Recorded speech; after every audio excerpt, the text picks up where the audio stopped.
Puducherry union பிரதேசத்திற்கான இறுதி வாக்காளர் பட்டியலை தேர்தல் ஆணையம் வெளியிட்டது. புதுச்சேரியில் வாக்காளர் சிறப்பு தீவிர திருத்த இறுதி வாக்காளர் பட்டியல் வெளியிடப்பட்டுள்ளது. இதுகுறித்த கூடுதல் விவரங்களோடு இணைகிறார் எமது சிறப்பு செய்தியாளர் கிருபா.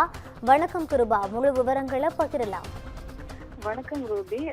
நாடு முழுவதும் வாக்காளர் சிறப்பு தீவிர சீர்திருத்த பணி மும்முரமாக நடைபெற்று வந்தது. குறிப்பாக தமிழகம், புதுச்சேரியிலும் எஸ்ஐஆர் பணிகள் தொடர்ந்து நடைபெற்று வந்தன. அதனைத் தொடர்ந்து இரண்டு இடங்களிலுமே வரைவு வாக்காளர் பட்டியலானது வெளியிடப்பட்டது. தமிழகத்தில் மட்டும் குறிப்பாக 97 லட்சம் வாக்காளர்கள் நீக்கப்பட்டிருந்தனர். இதனைத் தொடர்ந்து புதுச்சேரியிலும் வரைவு வாக்காளர் பட்டியலானது வெளியிடப்பட்டது.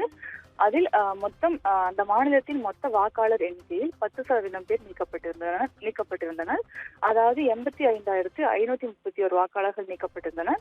புதுச்சேரியில் மொத்தமாக 8,51,775 வாக்காளர்கள் ஈர்க்கப்பட்டுள்ள நிலையில் 85 வாக்காளர்கள் நீக்கப்பட்டிருந்தனர்.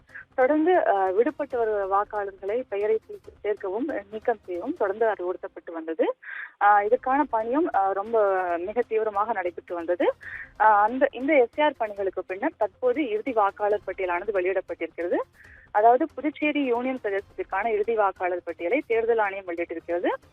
புதுச்சேரி, காரைக்கால், மாஹே, ஏனாம் ஆகிய 4 பிராந்தியங்களில் உள்ள 30 தொகுதிகளில் 9,43,111 வாக்காளர்கள் இருக்கின்றனர். அதே போல புதுச்சேரியில் 3ஆம் பாலினத்தவர்கள் 139 பேரும் வாக்காளர் பட்டியலில் இடம்பெற்றுள்ளனர்.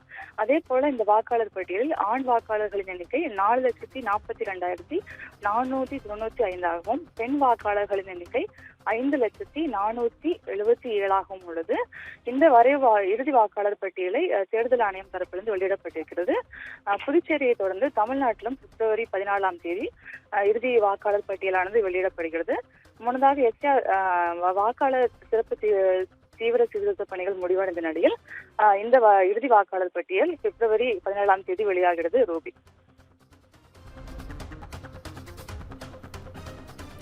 விரிவான விவரங்களை வழங்கியமைக்கு நன்றி கிருபா.